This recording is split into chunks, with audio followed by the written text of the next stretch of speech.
میرے پورے مسلمانوں سے اپیل یہ ہے کہ ہم تمام کو ایک پالیسی اور ایک اصول بنانا چاہیے کہ ہمارے مسجدوں میں جو 65 سال کے اوپر ضعیف ہیں ان کو ہم روکے کم سے کم 1 جون کے پورے مہینے ختم ہونے تک، کیونکہ ان کے جسم میں امیونٹی کم ہو جاتی ہے،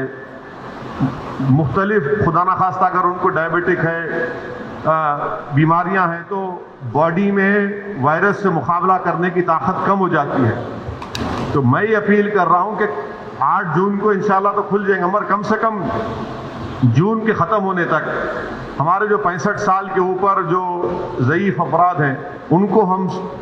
سمجھائیں،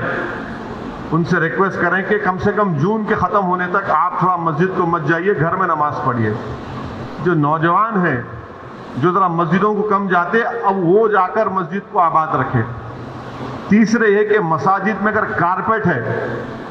اور اس کارپیٹ کو نکال سکتے آپ تو فوراً نکال کر پتھر کے اوپر نماز پڑھنا چاہیے، کیونکہ کارپیٹ میں ایپیڈیمولوجسٹ اور جتنے ہیلتھ ایکسپرٹس سے ڈاکٹرز وہ بولتے ہیں کہ کارپیٹ میں بہت سے جراثیم جم جاتے اور اس سے ہو سکتا ہے کہ خدا نخواستہ کسی کو وائرس لگ سکتا۔ تو چوتھی بات کام ہم کو یہ کرنا چاہیے کہ مساجد میں بیت الخلاء اور وضو کا انتظام نہ رکھیں، کیونکہ وہ وضو کرتے کلی کرتے اور پھر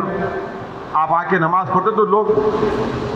گھر سے ہی اپنے وضو کر آئیں، اور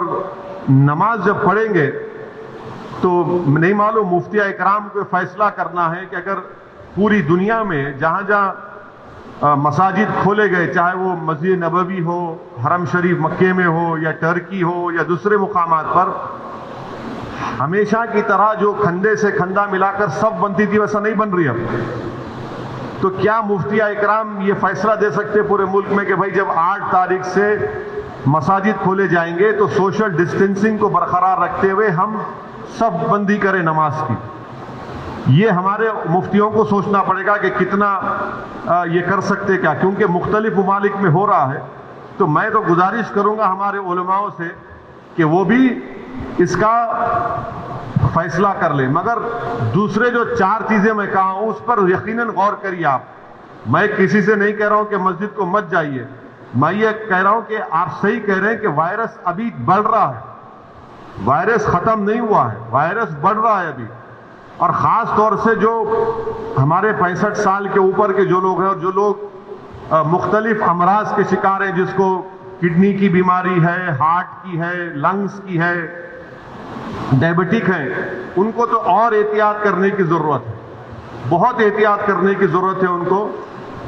کیونکہ ان کی جان کو بچانے کا ہے۔ یقیناً ہم کو ایک روحانی اور قلبی سکون ملتا ہے جب ہم اللہ کے گھر میں جا کر سر بسجود ہوتے ہیں، مگر اسلام کی اہم تعلیمات بھی ہے کہ جان بچائیے، اور اگر خدا نہ خواستہ کسی کو یہ وائرس ہوتا ہے تو پھر ان کے گھر والوں کو ان سے جو ملاقات کیے، پھر ایک نیا سلسلہ شروع ہوتا ہے ٹریسنگ کا، پرائمری کانٹیکٹ کون تھے، سیکنڈری کانٹیکٹ کون تھے۔ یہ میرے احساسات ہیں، اور یہ اسی وقت ہوگا جب ہمارے تمام مفتیہ اکرام چاہے وہ کسی بھی مکتب فکر کے ہوں، وہ اس کا ایک اجتماعی طور پر نوٹ لے کر سب کو بتائیں۔